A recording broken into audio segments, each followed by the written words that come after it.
大家好，这里是 Lily and Cats 时事新闻频道。贵州小伙买内衣不合适迎亲被拒事件，估计很多网友都知道了，先简单回顾一下。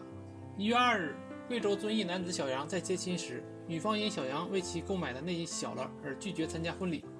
准新郎小杨在女方家中多次与女方商量无果后，只能独自一人返回婚礼现场。在迎亲时向新娘送上一套合身的内衣，是贵州当地风俗文化中的一种。不过因为内衣小了就大发雷霆，影响了婚礼，似乎不合常理，是不是背后还有隐情呢？通过多个视频资料以及双方所述可知，双方在去年12月已登记结婚，而婚礼是在登记后近1个月。迎亲前，男方的妈妈给新娘买了内衣，但小了1号，新娘的爸爸因此大发雷霆，要求男方给女方赔礼道歉，并当天把内衣换掉。当时已经晚上12点，内衣店都已关门，女方的爸爸坚决不同意发亲。男方迎亲队伍按约定时间来到女方家时，新娘还没化妆，新娘的爸爸坚决不让男方亲友进门，僵持了2个小时后，当地警方过去处理。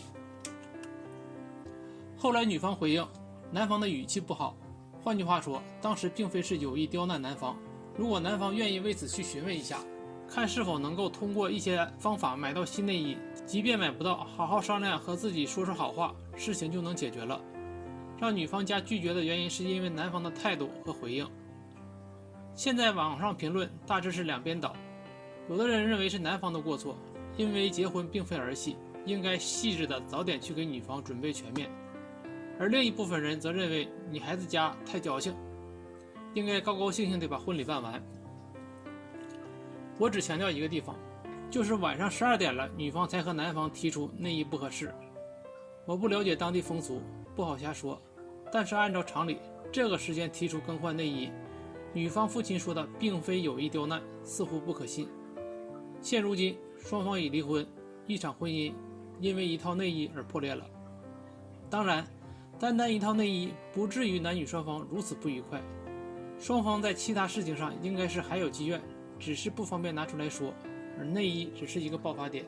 回顾这件事，男女双方都以一定程度遭受了网络暴力，尤其是女方，而这件事情背后的隐情，猜也能猜到是围绕着彩礼嫁妆的置办过程而产生的积怨，往往都是因为彩礼问题。因为虽然各地风俗不同，但是普遍都是看重彩礼，很少有争嫁妆的。结婚时男方给女方下彩礼是中国的传统习俗，这些年有些地方愈演愈烈，因为这件事也出现了不少引起关注的事情，部分地方也出台了一些相关的约束，甚至原来的婚姻法里也有相关的条款。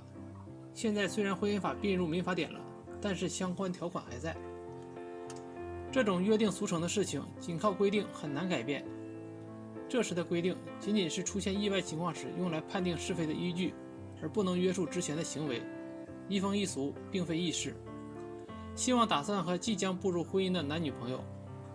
在彩礼和嫁妆这件事情上，能够多考虑对方，多从实际情况出发，多沟通，早准备。毕竟，过日子是一辈子的事，是两家的事。如果早早的扎下这根刺，后半辈子每次碰到都会疼。